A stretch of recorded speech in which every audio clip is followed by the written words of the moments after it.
Advance में ही, जैसे 9वीं में थी तो वो 10वीं का मैथ हल कर ले। शिक्षा के जो व्यक्ति है उसकी गणना पशुओं के समान की तो 100 में 100 ही नंबर है।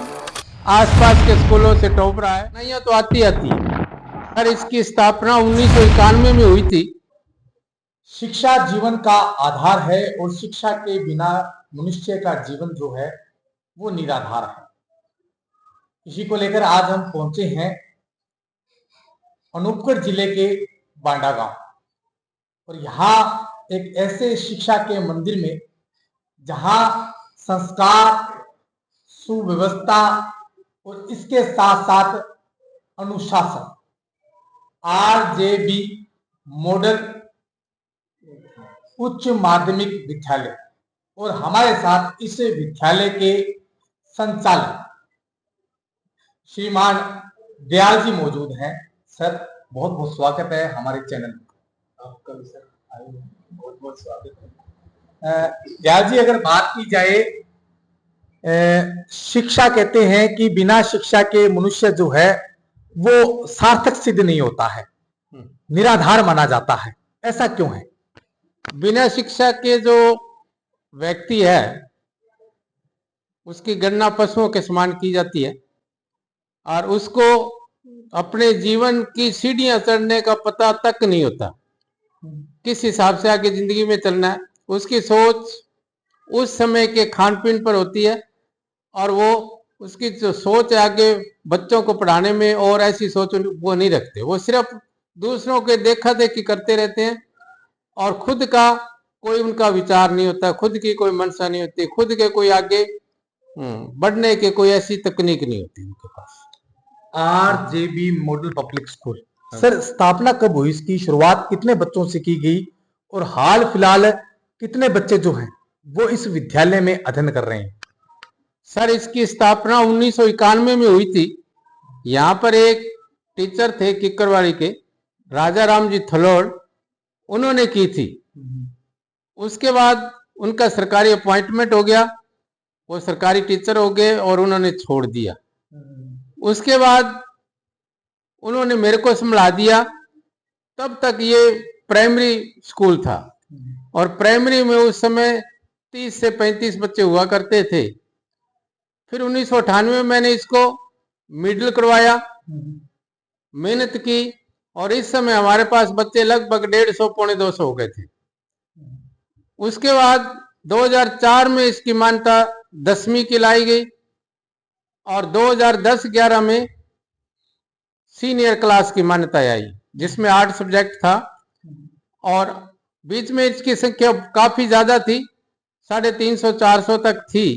लेकिन कोरोना काल आने के बाद ये संख्या कम होगी, स्कूल बंद हो गए, लगभग जो स्टाफ था वो भी अपने अपने दूसरे कामों में लग गया। उसके बाद दोबारा से फिर स्टार्ट हुआ और आज इसकी संख्या 175 के करीब है। दयाल जी, जब इस स्कूल की शुरुआत की गई तो क्या कभी कठिनाइयों का सामना आपको करना पड़ा? देखो, गांव में बैठे हैं, गांव में कठिनाइयां तो आती है। यहाँ फीस वाला मैटर बहुत ज्यादा था। फीस आधे बच्चों की आती थी, आधे की आती नहीं थी। एक तरह से जनता की सेवा में लगे हुए थे और इस स्कूल की जो हमने मेहनत की उसका परिणाम है कि यहाँ के गांव के लोग, गांव की लड़कियां काफी उच्च शिक्षा तक पहुंची हैं और बहुत से विद्यार्थी हमारे हैं जो आज तक आगे गवर्नमेंट सर्विस में भी गए हैं। और यहाँ की जो लड़कियां थी वो कम से कम सीनियर पास करके गई। सर, अगर बात की जाए, जब इस विद्यालय की शुरुआत की गई थी तो उस समय आपकी उम्र क्या थी? क्या जोश था? लेकिन वो जो जोश और जुनून आज भी कहीं ना कहीं नजर आता है, उसमें उम्र क्या थी? और अब देखा जाए उम्र का पड़ाव, तो उसको लेकर आप क्या कहेंगे? उस समय हमने ताजा ताजा बीएड वगैरह की हुई थी, खूब जोश था। हम सुबह शाम एक्स्ट्रा टाइम में भी बच्चों को बुला लिया करते थे और पढ़ाई का ऐसा माहौल धीरे धीरे बना दिया कि शाम तक को भी घर पे बहुत से लड़के और लड़कियां सवाल पूछने के लिए आते थे, जिसमें विशेष तौर पर एक मेरी लड़की थी कोमल, जो आज बिजली बोर्ड में है। तो उसका मैथ बहुत आई था, पूरे एरिया में ही वो प्रसिद्ध थी मैथ के क्षेत्र में। तो जब वो पढ़ रही थी, खुद पढ़ी थी, तब तो एडवांस में ही, जैसे 9वीं में थी तो वो 10वीं का मैथ हल कर लेती थी, और जब सीनियर में हुई तो वो उससे पहले उस क्लास का मैथ कर लिया। आईटीआई गई तो आईटीआई में सेकंड ईयर का मैथ उसने पहले साल ही हल कर दिया था, वहीं भी पढ़ाती थी। लेकिन उसका प्रभाव इतना पड़ा कि हमारे क्षेत्र के जो बच्चे थे उनको पहाड़ों में मैथ में और बहुत अधिक आगे निकल गए थे इस क्षेत्र में। उसकी वजह से वो आज बहुत सारे विद्यार्थी ऐसे हैं जो सर्विस में हैं।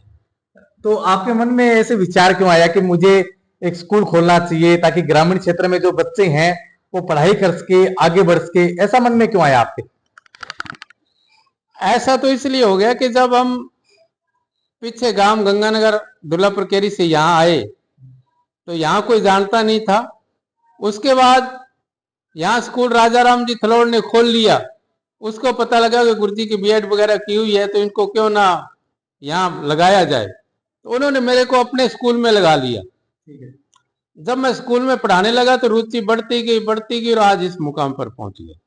बिल्कुल सर, लगातार आप ग्रामीण क्षेत्र में एक नई पहचान बनाकर यहाँ कार्य कर रहे हैं। आज बच्चे जो हैं, सैकड़ों बच्चे वो आज सरकारी सेवा में चयनित हो चुके हैं। सर, इस बार विद्यालय का परिणाम की अगर बात की जाए तो विद्यालय का परिणाम जो है वो क्या रहा है इस बार? इस बार हमारे सीनियर का परिणाम आसपास के स्कूलों से टॉप रहा है। 89.20% बच्चों के आए हैं, और ज्योग्राफी में खुद पढ़ा रहा था जिसमें बच्चों के 90% से ऊपर है, एक बच्चे के तो 100 में 100 ही नंबर है। तो इतनी मेहनत का ही नतीजा है जिससे बच्चे ये आगे बढ़ रहे हैं और छोटे मोटे कंपटीशन क्रॉस भी कर रहे हैं। सर, आपके विद्यालय में अगर स्टाफ की बात की जाए तो कितने वेल एजुकेटेड स्टाफ है आपके पास? हमारे स्कूल में ट्रेंड स्टाफ है सारे, और 12 का स्टाफ चल रहा है, जिसमें हम 2, हमारी बेटे की बहू है, एक मैं खुद हूँ। एक बेटी थी लेकिन बेटी की अब शादी कर दी है। बेटे की बहू एमए बीएड है और वो प्रधानाचार्य के रूप में काम कर रही है। इस स्कूल का अध्यक्ष समिति का हूँ और एक टीचर के रूप में भी काम कर रहा हूँ यहाँ। बिल्कुल सर, बहुत ही अच्छी बात है कि जब शुरुआत की गई थी तब उम्र काफी युवा थी, लेकिन आज भी वही जोश जो है वो आप में देखा जा रहा है। सर, अगर बात की जाए विद्यालय परिवार की तो कहा जाता है कि खेलेगा इंडिया तो बढ़ेगा इंडिया।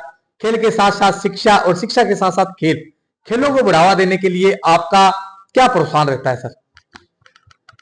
खेलों में टीमें भेजते हैं। हमारे खो खो की टीम एक बार ट्रेंड कर दी थी हमने, लेकिन बीच में कोरोना काल में वो मिस होगी।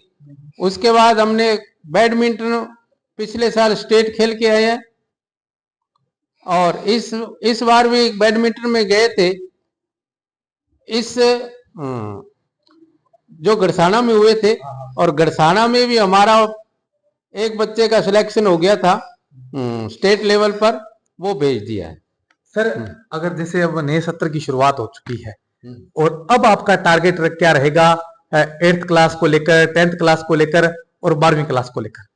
इस बार हमारा टारगेट यही है कि हम इस इलाके को टॉप करें, और हमारे टीचर जो हैं, विद्वान साथी हैं, वो अभी से लगे हुए हैं, दिन रात एक कर रहे हैं और बच्चों को भी प्रोत्साहित कर रहे हैं, कंपटीशन की भावना जगा रहे हैं और आगे से आगे बढ़ने के लिए कोशिश कर रहे हैं वो। तो सर, बहुत अच्छी बात कही है आपने कि बच्चों को एक नए रूप में लाने के लिए अभी से जो कोशिश है वो की जा रही है। सर, दीपावली का पर्व है तो तमाम इलाका वासियों से क्या संदेश और शुभकामनाएं आप देना चाहेंगे? मैं कहना चाहूंगा कि दीपावली की हमारी ओर से, विद्यालय परिवार की ओर से पूरे क्षेत्रवासियों को बधाई हो। अच्छी तरह से मनाएं और इनके जो परिवार है, अभिभावक हैं, बच्चे हैं, उनका ध्यान रखा जाए और उनको प्रदूषण से बचाया जाए और खूब हंसी खुशी के साथ दीपावली मनाएं। इसी के साथ दीपावली का धन्यवाद। बिल्कुल, ये थे हमारे साथ आरजेबी मॉडल उच्च माध्यमिक विद्यालय के संचालक श्रीमान दयाल जी, जिनका कहना है कि नए क्षेत्र की शुरुआत हुई है तो हमने भी एक प्रयास शुरू कर दिया है कि इस इलाके में इस बार बेहतरीन जो रिजल्ट है वो दिया जाएगा। खेलों के प्रति भी बच्चों का रुझान रहता है, वहीं वेल एजुकेटेड स्टाफ है और तमाम अनुशासन जो है वो विद्यालय परिवार के द्वारा जो है वो देखा जा रहा है। उन्होंने दीपावली पर्व को लेकर कहा है कि ये त्योहार जो है वो भाईचारे का त्योहार है और विशेष लोगों से एक संदेश दिया गया है कि इस दीपावली पर्व पर प्रदूषण से बचा जाए। मैं मेरे सहयोगी साथी राकेश के साथ विकास पारिक, इंडिया न्यूज, अनूपगढ़।